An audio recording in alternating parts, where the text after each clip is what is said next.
Hello, my dear friends. Hope you all are doing great. Today we will be reading the Bible, Old Testament, Book 1, that is Genesis, Chapter 42. Joseph's brothers go to Egypt. When Jacob learned that there was grain in Egypt, he said to his sons, "Why do you just keep looking at each other?" He continued, "I've heard that there is grain in Egypt. Go down there and buy some for us, so that we may live and not die." Then 10 of Joseph's brothers went down to buy grain from Egypt. But Jacob did not send Benjamin, Joseph's brother, with the others, because he was afraid that harm might come to him.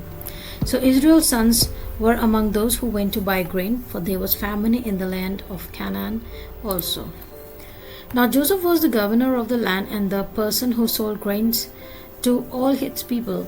So when Joseph's brother arrived, they bowed down to him and their faces to the ground. As soon as Joseph saw his brothers, he recognized them, but he pretended to be a stranger and spoke harshly to them. "Where do you come from?" he asked. "From the land of Canaan," they replied. "To buy food?" Although Joseph recognized his brothers, they did not recognize him. Then he remembered his dream about them and said to them, "You are spies. You have come to see where our land is unprotected." "No, my lord," they answered. "Your servants have come to buy food. We are all the son of one man. Your servants are honest men, not spies." "No," he said to them, "you have come to see where our land is unprotected." But they replied, "Your servants were 12 brothers, the sons of one man, who lives in the land of Canaan. The youngest is now with our father, and one is no more." Joseph said to them, "Is it just as I told you? You are spies. And this is how you will be tested. As surely as Pharaoh lives, you will not leave this place unless your youngest brother comes here. Send one of your number to get your brother. The rest of you will be kept in prison, so that your words may be tested to see if you are telling the truth. If you are not, then as surely as Pharaoh lives, you are spies." And he put them in custody for 3 days. On the third day, Joseph said to them, "Do this, or you will live, for I fear God. If you are honest men, let one of your brothers stay here in prison, while the rest of you go and take grain back to your starving households. But you must bring your youngest brother to me, so that your words may be verified and that you may not die." This they proceeded to do. They said to one another, "Surely we are being punished because of a brother. We saw how distressed he was when he pleaded with us for his life, but we would not listen. That's why this distress has come to us." Reuben replied, "Didn't I tell you not to sin against the boy? But you won't listen. Now we must give an accounting for his blood." They did not realize that Joseph could understand them, since he was using an interpreter.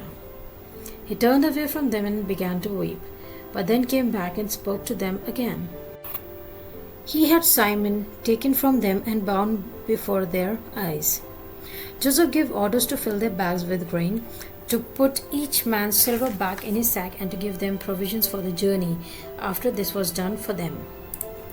They loaded their grain on the donkeys and left. At the place where they stopped for the night, one of them opened his sack to get feed for his donkey, and he saw his silver in the mouth of his sack.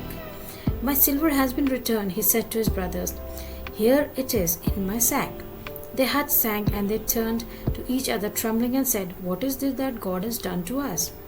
When they came to their father Jacob in the land of Canaan, they told him all that had happened to them. They said, "The man who is Lord over the land spoke harshly to us and treated us as though we were spying on land. But we said to him, 'We are honest men, we are not spies. We were 12 brothers, son of one father. One is no more, and the youngest is now with our father in Canaan.' Then the man who is Lord over the land said to us, 'This is how I will know whether you are honest men. Leave one of your brothers here with me, and take food for your starving households and go. But bring your youngest brother to me, so I will know that you are not spies but honest men. Then I will give you your brother back to you, and you can trade in the land." As they were emptying their sacks, there in each man's sack was a pouch of silver. When their father saw the money pouches, they were frightened. Their father Jacob said to them, "You have deprived me of my children. Joseph is no more, and Simon is no more, and now you want to take Benjamin? Everything is against me." Then Reuben said to his father, You may put both of my sons to death if I do not bring him back to you. Entrust him to my care, I will bring him back. But Joseph said, My son will not go down there with you. His brother is dead and he is the only one left. If harm comes to him on the journey you are taking, you will bring my grey head down to the grave in sorrow. So this is the end of the chapter. We will continue in the next video. In the name of the Father, Son and the Holy Spirit, God bless you all abundantly. Kindly like, share with your near and dear ones so that they may listen to the Bible chapter-wise. Kindly press bell icon so that you may receive notification of the next chapter uploaded. Take care. Bye-bye.